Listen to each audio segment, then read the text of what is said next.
श्रीलक्ष्मीनारायणकवचं श्रीगणेशाय नमः। श्रीभैरव उवाच अधुना देवि वक्ष्यामि लक्ष्मीनारायणस्य ते कवचं मन्त्रगर्भं च वज्रपञ्जरकाख्यया। श्रीवज्रपञ्जरं नाम कवचं परमाद्भुतं रहस्यं सर्वदेवानां साधकानां विशेषतः यं धृत्वा भगवान् देवः प्रसीदति परः पुमान् यस्य धारणमात्रेण ब्रह्मा लोकपितामहः। ईश्वरोऽहं शिवो भीमो वासवोऽपि दिवस्पतिः सूर्यस्तेजो निधिर्देवी चन्द्रर्मास्तारकेश्वरः वायुश्च बलवान् लोके वरुणो यादसाम्पतिः कुबेरोऽपि धनाध्यक्षो धर्मराजो यमः स्मृतः यं धृत्वा सहसा विष्णुः संहरिष्यति दानवान् जघान रावणान्दिश्च किं वक्ष्येऽहमतः परं कवचस्यास्य सुभगे कथितोऽयं मुनिः शिवः त्रिष्टुप्छन्दो देवता च लक्ष्मीनारायणो मतः रमा बीजं पराशक्तिस्तारं कीलकमीश्वरी भोगापवर्गसिद्ध्यर्थं विनियोग इति स्मृतः। ॐ अस्य श्रीलक्ष्मीनारायणकवचस्य शिवः ऋषिः त्रिष्टुप्छन्दः श्रीलक्ष्मीनारायणदेवता श्रीं बीजं ह्रीं शक्तिः ॐ कीलकं भोगापवर्गसिद्ध्यर्थे पाठे विनियोगः। अथ ध्यानं पूर्णेन्दुवदनं पीतावसनं कमलासनं लक्ष्म्याश्रितं चतुर्बाहुं लक्ष्मीनारायणं भजे। ॐ वासुदेवोऽवतु मे मस्तकं सशिरोरुहं ह्रीं ललाटं सदा पातु लक्ष्मी विष्णुः समन्ततः हसौः नेत्रे वतां लक्ष्मी गोविन्दो जगतां पतिः ह्रीं नासां सर्वदा पातु लक्ष्मी दामोदरः प्रभुः श्रीं मुखं सततं पातु देवो लक्ष्मी त्रिविक्रमः लक्ष्मीकण्ठं सदा पातु देवो लक्ष्मी जनार्दनः नारायणाय बाहू मे पातु लक्ष्मी गदाग्रजः नमः पार्श्वौ सदा पातु लक्ष्मीनन्दैकनन्दनः अं आं इं ईं पातु वक्षो ॐ लक्ष्मी त्रिपुरेश्वरः ॐ ॐ ह्रीं ह्रीं पातु कुक्षिं ह्रीं लक्ष्मी गरुडध्वजः ह्रीं ह्रीं ऐं ऐं पातु पृष्ठं हसौः लक्ष्मी नृसिंहकः ॐ औं अं अः पातु नाभिं ह्रीं लक्ष्मी विष्टरस्रवः कं खं गं घं गुदं पातु श्रीं लक्ष्मी कैटभान्तकः चं छं जं झं पातु शिश्नं लक्ष्मी लक्ष्मीश्वरः प्रभुः टं ठं डं ढं कटिं पातु नारायणाय नायकः तं थं दं धं पातु चोरु नमो लक्ष्मी जगत्पतिः पं फं बं भं पातु जानु ॐ ह्रीं लक्ष्मी चतुर्भुजः यं रं लं वं पातु जङ्घे हसौः लक्ष्मी गदाधरः शं सं सं हं पातु गुल्फौ ह्रीं श्रीं लक्ष्मी रथाङ्गभृत् लं क्षः पादौ सदा पातु मूलं लक्ष्मी सहस्रपात् गं ञं णं नं मं मे पातु लक्ष्मी सह सकलं वपुः इन्द्रो मां पूर्वतः पातु वह्निर्वह्नौ सदावतु यमो मां दक्षिणे पातु नैऋत्यां निरृतिश्च मां वरुणः पश्चिमे व्यान्मां वायव्येवतु मां मरुत् उत्तरे धनदः पाया दैशान्यामि सरोवतु वज्रशक्तिदण्डखड्ग पाशयष्टिध्वजाङ्किताः शशूलाः सर्वदा पान्तु दिगीषाः परमार्थदाः अनन्तः पार्थदो नित्य मूर्धे ब्रह्मावताच्च मां दशदिक्षु सदा पातु लक्ष्मीनारायणः प्रभुः प्रभाते पातु मां विष्णुर् मध्याह्ने वासुदेवकः दामोदरोऽवतात् सायं निषादौ नरसिंहकः शङ्कर्षणोर्धरात्रे व्यात् प्रभाते व्यात् त्रिविक्रमः अनिरुद्धः सर्वकालं विश्वक्सेनश्च सर्वतः रणे राजकुले द्युते विवादे शत्रुसङ्कटे ॐ ह्रीं ह्सौः ह्रीं श्रीं मूलं लक्ष्मीनारायणोऽवतु। ॐ ॐ ॐ रणराजचौररिपुतः पायाच्च मां केशवः ह्रीं ह्रीं ह्रीं हा हा हा हसौः हस हसौः वह्नेर्वतान्माधवः ह्रीं ह्रीं ह्रीं जलपर्वताग्निभयतः पायादनन्तो विभुः श्रीं श्रीं सा सा साललं प्रतिदिनं लक्ष्मीधवः पातु माम्। इतीदं कवचं दिव्यं वज्रपञ्जरकाभिधं लक्ष्मीनारायणस्येष्टं चतुर्वर्गफलप्रदं सर्वसौभाग्यनिलयं सर्वसारस्वतप्रदं लक्ष्मीसंवननं तत्त्वं परमार्थरसायनं मन्त्रगर्भं जगत्सारं रहस्यं त्रिदिवौकसां दशवारं पठेद्रात्रौ रतान्ते वैष्णवोत्तमः स्वपने वरप्रदं वस्येल्लक्ष्मीनारायणं सुधीः त्रिसन्ध्यं यः पठेन्नित्यं कवचं मनमुखोदितं स याति परमं धाम वैष्णवं वैष्णवेश्वरः महाचीनपदस्थोऽपि यः पठेदात्मचिन्तकः आनन्दपरितस्तूर्णं लभेन्मोक्षं स साधकः गन्धाष्टकेन विलिखेद्रवौ भूर्जे जपन्मनुं पीतसूत्रेण संवेष्ट्य सौवर्णेनाथ वेष्टयेत्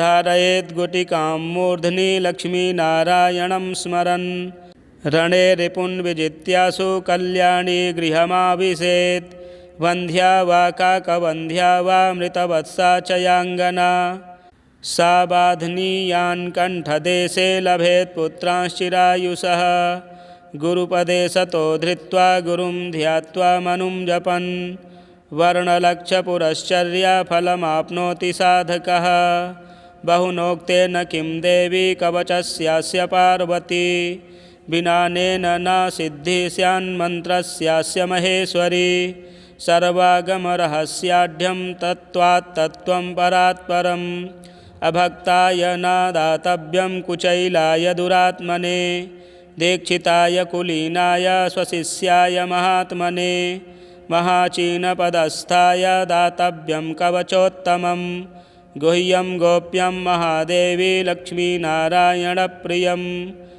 वज्रपञ्जरकं वर्म गोपनीयं स्वयोनिवत्। श्रीगणेशाय नमः। श्रीभैरव उवाच अधुना देवि वक्ष्यामि लक्ष्मीनारायणस्य ते कवचं मन्त्रगर्भं च वज्रपञ्जरकाख्यया श्रीवज्रपञ्जरं नाम कवचं परमाद्भुतं रहस्यं सर्वदेवानां साधकानां विशेषतः यं धृत्वा भगवान् देवः प्रसीदति परः पुमान् यस्य धारणमात्रेण ब्रह्मालोकपितामहः ईश्वरोऽहं शिवो भीमो वासवोऽपि दिवस्पतिः सूर्यस्तेजो निधिर्देवी चन्द्रर्मास्तारकेश्वरः वायुश्च बलवान् लोके वरुणो यादसाम्पतिः कुबेरोऽपि धनाध्यक्षो धर्मराजो यमः स्मृतः यं धृत्वा सहसा विष्णुः संहरिष्यति दानवान् जघान रावणान्दिश्च किं वक्ष्येऽहमतः परम् कवचस्यास्य सुभगे कथितोऽयं मुनिः शिवः त्रिष्टुप्छन्दो देवता च लक्ष्मीनारायणो मतः रमाबीजं पराशक्तिस्तारं कीलकमीश्वरी भोगापवर्गसिद्ध्यर्थं विनियोग इति स्मृतः। ॐ अस्य श्रीलक्ष्मीनारायणकवचस्य शिवः ऋषिः त्रिष्टुप्छन्दः श्रीलक्ष्मीनारायणदेवता श्रीं बीजं ह्रीं शक्तिः ॐ कीलकं भोगापवर्गसिद्ध्यर्थे पाठे विनियोगः। अथ ध्यानं पूर्णेन्दुवदनं पीतावसनं कमलासनं लक्ष्म्याश्रितं चतुर्बाहुं लक्ष्मीनारायणं भजे। ॐ वासुदेवोऽवतु मे मस्तकं सशिरोरुहं। ह्रीं ललाटं सदा पातु लक्ष्मीविष्णुः समन्ततः। हसौः नेत्रे वतां लक्ष्मी गोविन्दो जगतां पतिः। ह्रीं नासां सर्वदा पातु लक्ष्मीदामोदरः प्रभुः। श्रीमुखं सततं पातु देवो लक्ष्मीत्रिविक्रमः। लक्ष्मीकण्ठं सदा पातु देवो लक्ष्मीजनार्दनः। नारायणाय बाहू मे पातु लक्ष्मीगदाग्रजः। नमः पार्श्वौ सदा पातु लक्ष्मीनन्दैकनन्दनः। अं आं इं ईं पातु वक्षो ॐ लक्ष्मीत्रिपुरेश्वरः। ॐ ॐ ह्रीं ह्रीं पातु कुक्षिं ह्रीं लक्ष्मीगरुडध्वजः। ह्रीं ह्रीं ऐं ऐं पातु पृष्ठं हसौः लक्ष्मीनृसिंहकः। ॐ औं अं अः पातु नाभिं ह्रीं लक्ष्मीविष्टरस्रवः। कं खं गं घं गुदं पातु श्रीं लक्ष्मीकैटभान्तकः। चं छं झं झं पातु शिश्नं लक्ष्मीश्वरः प्रभुः। टं ठं डं ढं कटिं पातु नारायणाय नायकः। तं थं दं धं पातु चोरु नमो लक्ष्मीजगत्पतिः। पं फं बं भं पातु जानु ॐ ह्रीं लक्ष्मीचतुर्भुजः। यं रं लं वं पातु जङ्घे हसौः लक्ष्मीगदाधरः। शं सं सं हं पातु गुल्फौ ह्रीं श्रीं लक्ष्मीरथाङ्गभृत्। लं क्षः पादौ सदा पातु मूलं लक्ष्मीसहस्रपात्। गं ञं णं नं मं मे पातु लक्ष्मीसह सकलं वपुः। इन्द्रो मां पूर्वतः पातु वह्निर्वह्नौ सदावतु। यमो मां दक्षिणे पातु नैऋत्यां निरृतिश्च मां। वरुणः पश्चिमे व्यान्मां वायव्येवतु मां मरुत्। उत्तरे धनदः पाया दैशान्यामी सरोवतु। वज्रशक्तिदण्डखड्ग पाशयष्टिध्वजाङ्किताः शशूलाः सर्वदा पान्तु दिगीषाः परमार्थदाः। अनन्तः पार्थदो नित्य मूर्धे ब्रह्मावताच्च मां। दशदिक्षु सदा पातु लक्ष्मीनारायणः प्रभुः। प्रभाते पातु मां विष्णुर्मध्याह्ने वासुदेवकः।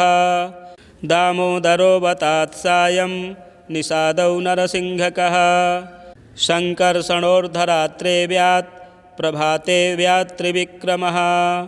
अनिरुद्धः सर्वकालं विश्वक्सेनश्च सर्वतः। रणे राजकुले द्युते विवादे शत्रुसङ्कटे। ॐ ह्रीं हसौः ह्रीं श्रीं मूलं लक्ष्मीनारायणोऽवतु। ॐ ॐ ॐ रणराजचौररिपुतः पायाच्च मां केशवः। ह्रीं ह्रीं ह्रीं हा हा हा हसौः हस हसौः वह्निर्वतान्माधवः। ह्रीं ह्रीं ह्रीं जलपर्वताग्निभयतः पायादनन्तो विभुः। श्रीं श्रीं सा ललं प्रतिदिनं लक्ष्मीधवः पातु माम्। इतीदं कवचं दिव्यं वज्रपञ्जरकाभिधं लक्ष्मीनारायणस्येष्टं चतुर्वर्गफलप्रदं सर्वसौभाग्यनिलयं सर्वसारस्वतप्रदं लक्ष्मीसंवननं तत्त्वं परमार्थरसायनं मन्त्रगर्भं जगत्सारं रहस्यं त्रिदिवौकसां दशवारं पठेद्रात्रौ रतान्ते वैष्णवोत्तमः स्वपने वरप्रदं वस्येल्लक्ष्मीनारायणं सुधीः त्रिसन्ध्यं यः पठेन्नित्यं कवचं मन्मुखोदितं स याति परमं धाम वैष्णवं वैष्णवेश्वरः महाचीनपदस्थोऽपि यः पठेदात्मचिन्तकः आनन्दपरितस्तूर्णं लभेद्मोक्षं स साधकः गन्धाष्टकेन बिलिखेत् द्रवौ भूर्जे जपन्मनुं पीतसूत्रेण संवेष्ट्य सौवर्णेनाथ वेष्टयेत् धारयेत् गुटिकां मूर्ध्नि लक्ष्मीनारायणं स्मरन् रणे रिपुन् विजित्यासु कल्याणी गृहमाविशेत् वन्ध्या वा काकवन्ध्या वा मृतवत्सा च याङ्गना सा बाध्नीयान् कण्ठदेशे लभेत् पुत्रांश्चिरायुषः गुरुपदेशतो धृत्वा गुरुं ध्यात्वा मनुं जपन् वर्णलक्षपुरश्चर्याफलमाप्नोति साधकः बहुनोक्तेन किं देवी कवचस्यास्य पार्वती विनानेन न सिद्धिः स्यान्मन्त्रस्यास्य महेश्वरी सर्वागमरहस्याढ्यं तत्त्वात् तत्त्वं परात् परम् अभक्ताय न दातव्यं कुचैलाय दुरात्मने दीक्षिताय कुलीनाय स्वशिष्याय महात्मने महाचीनपदस्थाय दातव्यं कवचोत्तमं गुह्यं गोप्यं महादेवी लक्ष्मीनारायणप्रियं वज्रपञ्जरकं वर्म गोपनीयं स्वयोनिवत् श्रीगणेशाय नमः। श्रीभैरव उवाच अधुना देवि वक्ष्यामि लक्ष्मीनारायणस्य ते कवचं मन्त्रगर्भं च वज्रपञ्जरकाख्यया श्रीवज्रपञ्जरं नाम कवचं परमाद्भुतं रहस्यं सर्वदेवानां साधकानां विशेषतः यं धृत्वा भगवान् देवः प्रसीदति परः पुमान् यस्य धारणमात्रेण ब्रह्मालोकपितामहः ईश्वरोऽहं शिवो भीमो वासवोऽपि दिवस्पतिः सूर्यस्तेजो निधिर्देवी चन्द्रर्मास्तारकेश्वरः वायुश्च बलवान् लोके वरुणो यादसां पतिः कुबेरोऽपि धनाध्यक्षो धर्मराजो यमः स्मृतः यं धृत्वा सहसा विष्णुः संहरिष्यति दानवान् जघान रावणान्दिश्च किं वक्ष्येऽहमतः परं कवचस्यास्य सुभगे कथितोऽयं मुनिः शिवः त्रिष्टुप्छन्दो देवता च लक्ष्मीनारायणो मतः रमाबीजं पराशक्तिस्तारं कीलकमीश्वरी भोगापवर्गसिद्ध्यर्थं विनियोग इति स्मृतः। ॐ अस्य श्रीलक्ष्मीनारायणकवचस्य शिवः ऋषिः त्रिष्टुप्छन्दः श्रीलक्ष्मीनारायणदेवता श्रीं बीजं ह्रीं शक्तिः ॐ कीलकं भोगापवर्गसिद्ध्यर्थे पाठे विनियोगः। अथ ध्यानं पूर्णेन्दुवदनं पीतावसनं कमलासनं लक्ष्म्याश्रितं चतुर्बाहुं लक्ष्मीनारायणं भजे। ॐ वासुदेवोऽवतु मे मस्तकं सशिरोरुहं ह्रीं ललाटं सदा पातु लक्ष्मीविष्णुः समन्ततः हसौः नेत्रेवतां लक्ष्मी गोविन्दो जगतां पतिः ह्रीं नासां सर्वदा पातु लक्ष्मीदामोदरः प्रभुः श्रीमुखं सततं पातु देवो लक्ष्मीत्रिविक्रमः लक्ष्मीकण्ठं सदा पातु देवो लक्ष्मीजनार्दनः नारायणाय बाहू मे पातु लक्ष्मीगदाग्रजः नमः पार्श्वौ सदा पातु लक्ष्मीनन्दैकनन्दनः अं आं इं ईं पातु वक्षो ॐ लक्ष्मीत्रिपुरेश्वरः ॐ ॐ ह्रीं ह्रीं पातु कुक्षिं ह्रीं लक्ष्मीगरुडध्वजः ह्रीं ह्रीं ऐं ऐं पातु पृष्ठं हसौः लक्ष्मीनृसिंहकः ॐ औं अं अः पातु नाभिं ह्रीं लक्ष्मीविष्टरस्रवः कं खं गं घं गुदं पातु श्रीं लक्ष्मीकैटभान्तकः चं छं झं झं पातु शिश्नं लक्ष्मीश्वरः प्रभुः टं ठं डं ढं कटिं पातु नारायणाय नायकः तं थं दं धं पातु चोरु नमो लक्ष्मीजगत्पतिः पं फं बं भं पातु जानु ॐ ह्रीं लक्ष्मीचतुर्भुजः यं रं लं वं पातु जङ्घे हसौः लक्ष्मीगदाधरः शं सं सं हं पातु गुल्फौ ह्रीं श्रीं लक्ष्मीरथाङ्गभृत् लं क्षः पादौ सदा पातु मूलं लक्ष्मीसहस्रपात् गं ञं णं नं मं मे पातु लक्ष्मीसह सकलं वपुः इन्द्रो मां पूर्वतः पातु वह्निर्वह्नौ सदावतु यमो मां दक्षिणे पातु नैऋत्यां निरृतिश्च मां वरुणः पश्चिमे व्यान्मां वायव्येवतु मां मरुत् उत्तरे धनदः पाया दैशान्यामी सरोवतु वज्रशक्तिदण्डखड्ग पाशयष्टिध्वजाङ्किताः शशूलाः सर्वदा पान्तु दिगीषाः परमार्थदाः अनन्तः पाध्वदो नित्य मूर्धे ब्रह्मावताच्च मां दशदिक्षु सदा पातु लक्ष्मीनारायणः प्रभुः प्रभाते पातु मां विष्णुर्मध्याह्ने वासुदेवकः दामोदरोऽवतात् सायं निषादौ नरसिंहकः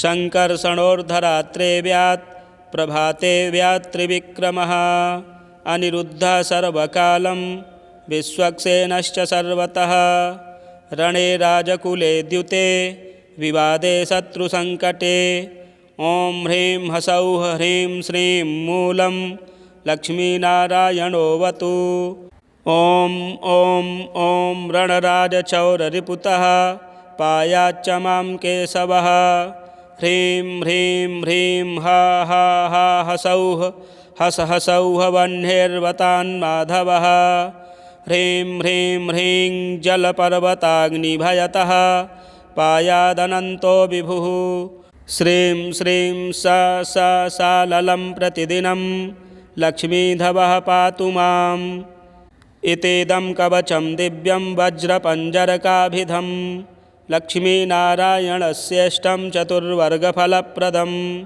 सर्वसौभाग्यनिलयं सर्वसारस्वतप्रदं लक्ष्मीसंवननं तत्त्वं परमार्थरसायनं मन्त्रगर्भं जगत्सारं रहस्यं त्रिदिवौकसां दशवारं पठेद्रात्रौ रतान्ते वैष्णवोत्तमः स्वपने वरप्रदं वस्येल्लक्ष्मीनारायणं सुधीः त्रिसन्ध्यं यः पठेन्नित्यं कवचं मन्मुखोदितं स याति परमं धाम वैष्णवं वैष्णवेश्वरः महाचीनपदस्थोऽपि यः पठेदात्मचिन्तकः आनन्दपरितस्तूर्णं लभेन्मोक्षं स साधकः गन्धाष्टकेन विलिखेद्रवौ भूर्जे जपन्मनुं पीतसूत्रेण संवेष्ट्य सौवर्णेनाथ वेष्टयेत् धारयेत् गुटिकां मूर्ध्नि लक्ष्मीनारायणं स्मरन् रणे रिपुन् विजित्यासु कल्याणी गृहमाविशेत्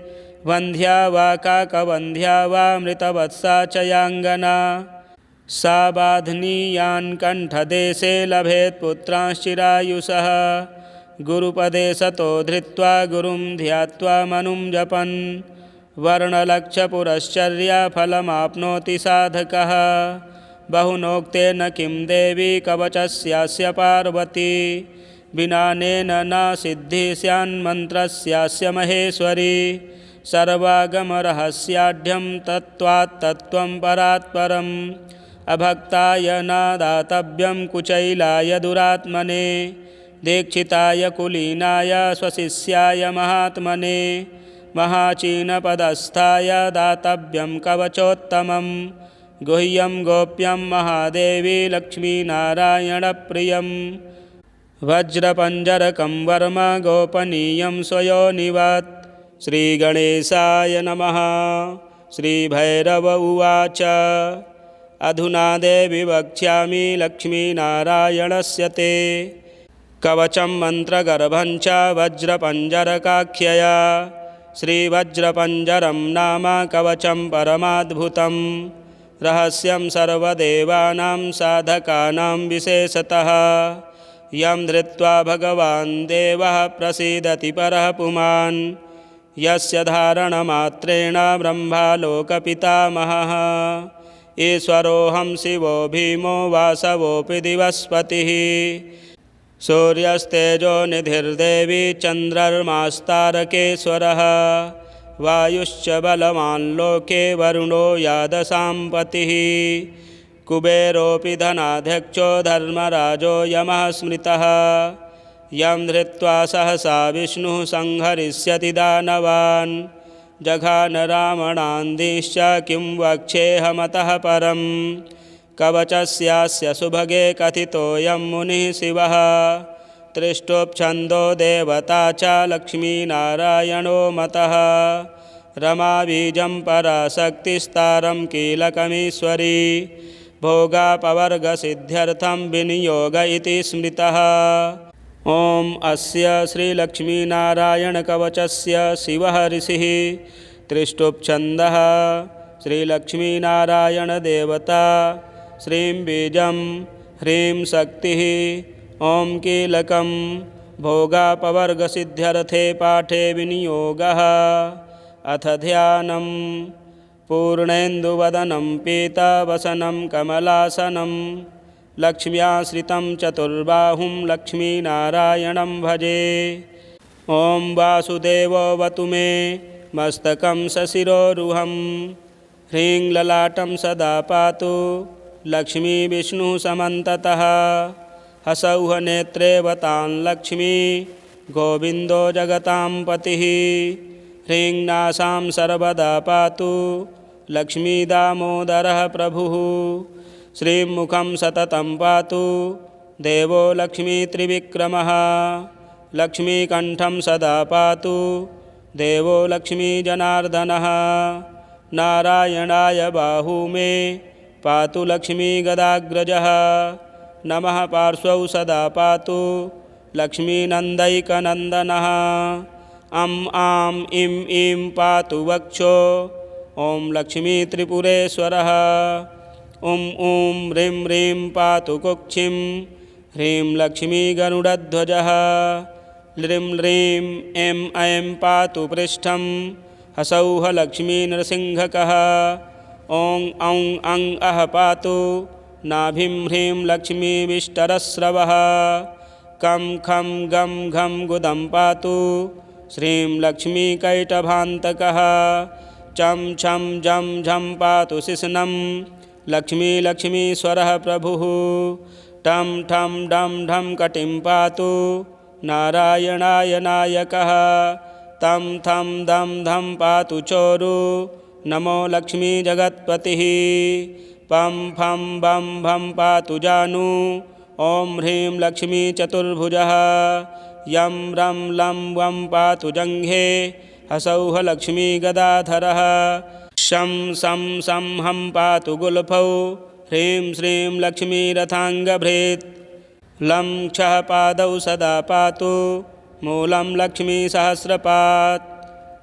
गं ञं णं नं मं मे पातु लक्ष्मीसह सकलं वपुः इन्द्रो मां पूर्वतः पातु वह्निर्वह्नौ सदावतु यमो मां दक्षिणे पातु नैऋत्यां निरृतिश्च मां वरुणः पश्चिमे व्यान्मां वायव्येवतु मां मरुत् उत्तरे धनदः पाया दैशान्यामी सरोवतु वज्रशक्तिदण्डखड्ग पाशयष्टिध्वजाङ्किताः शशूलाः सर्वदा पान्तु दिगीषाः परमार्थदाः अनन्तः पार्थदो नित्य मूर्धे ब्रह्मावताच्च मां दशदिक्षु सदा पातु लक्ष्मीनारायणः प्रभुः प्रभाते पातु मां विष्णुर्मध्याह्ने वासुदेवकः दामोदरोऽवतात् सायं निषादौ नरसिंहकः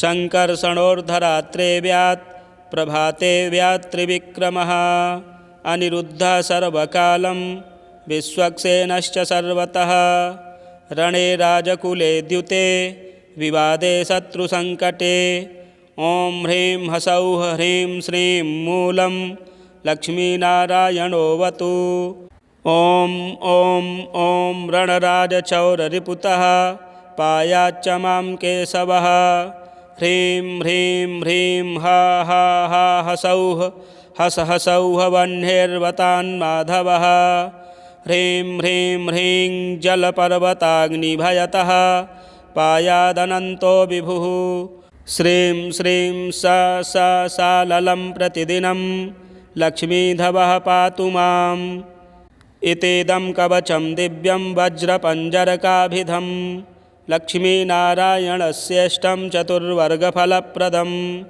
सर्वसौभाग्यनिलयं सर्वसारस्वतप्रदं लक्ष्मीसंवननं तत्त्वं परमार्थरसायनं मन्त्रगर्भं जगत्सारं रहस्यं त्रिदिवौकसां दशवारं पठेद्रात्रौ रतान्ते वैष्णवोत्तमः स्वपने वरप्रदं वस्येल्लक्ष्मीनारायणं सुधीः त्रिसन्ध्यं यः पठेन्नित्यं कवचं मन्मुखोदितं स याति परमं धाम वैष्णवं वैष्णवेश्वरः महाचीनपदस्थोऽपि यः पठेदात्मचिन्तकः आनन्दपरितस्तूर्णं लभेन्मोक्षं स साधकः गन्धाष्टकेन विलिखेद्रवौ भूर्जे जपन्मनुं पीतसूत्रेण संवेष्ट्य सौवर्णेनाथ वेष्टयेत् धारयेत् गुटिकां मूर्ध्नि लक्ष्मीनारायणं स्मरन् रणे रिपुन् विजित्यासु कल्याणी गृहमाविशेत्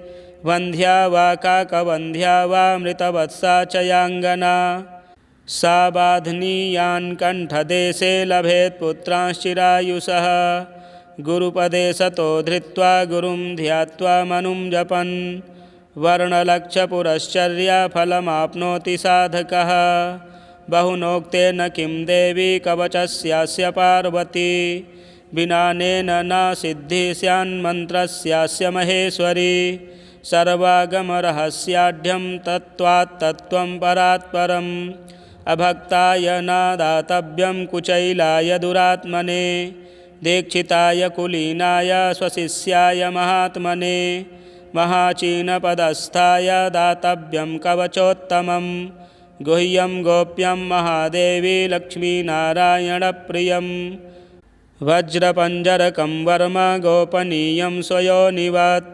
श्रीगणेशाय नमः।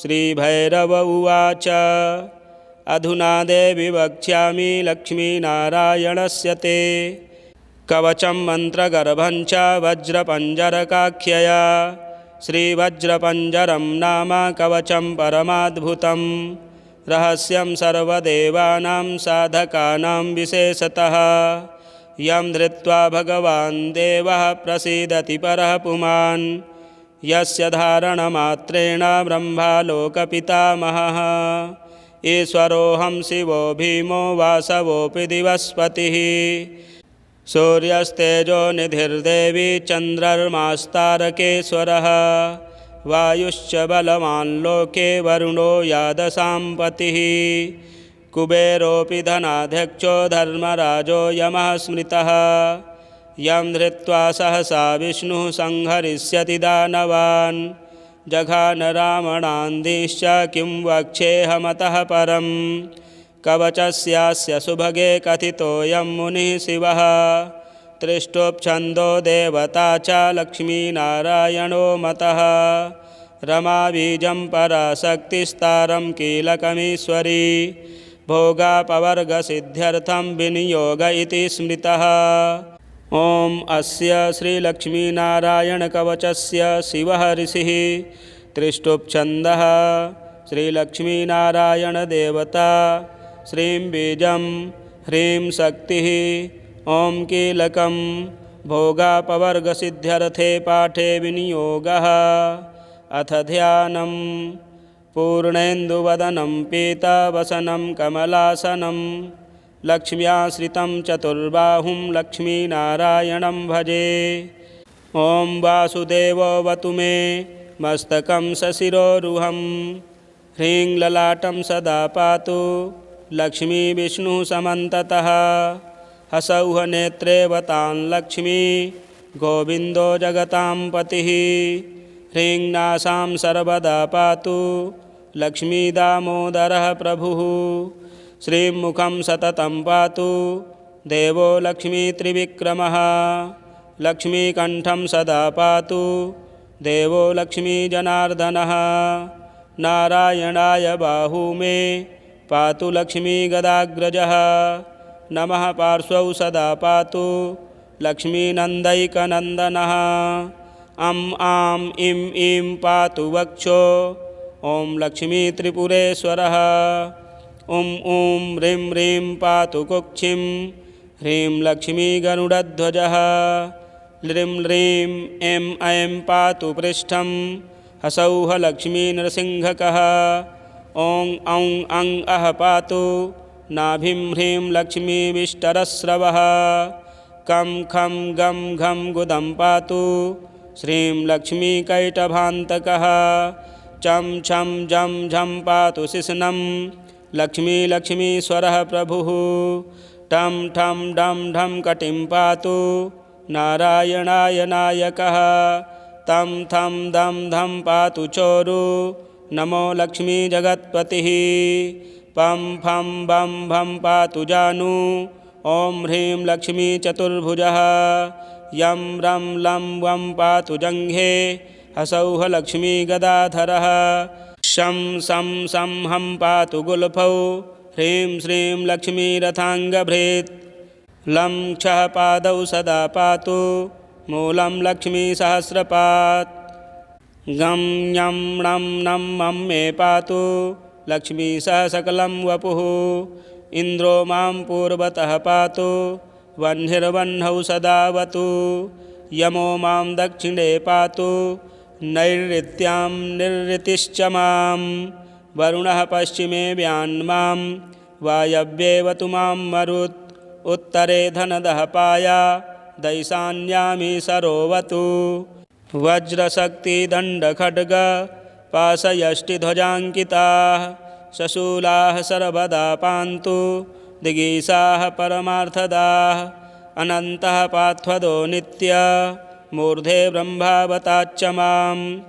दशदिक्षु सदा पातु लक्ष्मीनारायणः प्रभुः। प्रभाते पातु मां विष्णुर्मध्याह्ने वासुदेवकः। दामोदरोऽवतात् सायं निषादौ नरसिंहकः।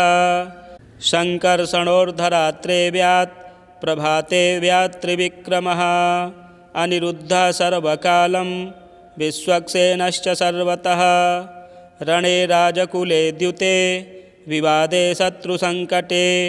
ॐ ह्रीं हसौः ह्रीं श्रीं मूलं लक्ष्मीनारायणोऽवतु। ॐ ॐ ॐ रणराजचौररिपुतः पायाच्च मां केशवः। ह्रीं ह्रीं ह्रीं हा हा हा हसौः हस हसौः वह्निर्वतान्माधवः। ह्रीं ह्रीं ह्रीं जलपर्वताग्निभयतः पायादनन्तो विभुः।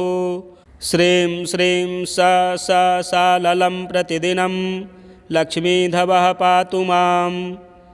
इतीदं कवचं दिव्यं वज्रपञ्जरकाभिधं लक्ष्मीनारायणस्येष्टं चतुर्वर्गफलप्रदं सर्वसौभाग्यनिलयं सर्वसारस्वतप्रदं लक्ष्मीसंवननं तत्त्वं परमार्थरसायनं मन्त्रगर्भं जगत्सारं रहस्यं त्रिदिवौकसां दशवारं पठेद्रात्रौ रतान्ते वैष्णवोत्तमः स्वपने वरप्रदं वस्येल्लक्ष्मीनारायणं सुधीः त्रिसन्ध्यं यः पठेन्नित्यं कवचं मन्मुखोदितं स याति परमं धाम वैष्णवं वैष्णवेश्वरः महाचीनपदस्थोऽपि यः पठेदात्मचिन्तकः आनन्दपरितस्तूर्णं लभेन्मोक्षं स साधकः गन्धाष्टकेन विलिखेद्रवौ भूर्जे जपन्मनुं पीतसूत्रेण संवेष्ट्य सौवर्णेनाथ वेष्टयेत् धारयेत् गुटिकां मूर्ध्नि लक्ष्मीनारायणं स्मरन् रणे रिपुन् विजित्यासु कल्याणी गृहमाविशेत् वन्ध्या वा काकवन्ध्या वा मृतवत्सा च याङ्गना सा बाध्नीयान् कण्ठदेशे लभेत् पुत्रांश्चिरायुषः गुरुपदे सतो धृत्वा गुरुं ध्यात्वा मनुं जपन् वर्णलक्षपुरश्चर्या फलमाप्नोति साधकः बहुनोक्तेन किं देवी कवचस्यास्य पार्वती विनानेन न सिद्धि स्यान्मन्त्रस्यास्य महेश्वरी सर्वागमरहस्याढ्यं तत्त्वात् तत्त्वं परात् परम् अभक्ताय न दातव्यं कुचैलाय दुरात्मने दीक्षिताय कुलीनाय स्वशिष्याय महात्मने महाचीनपदस्थाय दातव्यं कवचोत्तमं गुह्यं गोप्यं महादेवी लक्ष्मीनारायणप्रियं वज्रपञ्जरकं वर्म गोपनीयं स्वयोनिवत् श्रीरुद्रयामले तंत्रे श्रीदेवी रहस्ये लक्ष्मी नारायण कवचम संपूर्णम। प्रिय दर्शकों, भगवान लक्ष्मी नारायण जी का यह कवच स्तोत्र का पाठ करने से कैसा भी संकट हो, कैसा भी दरिद्रता हो, सब ठीक हो जाती है। आप पाठ अवश्य श्रवण करें। यदि हमारे चैनल में नए हैं तो चैनल को भी सब्सक्राइब करें। जय श्री राम।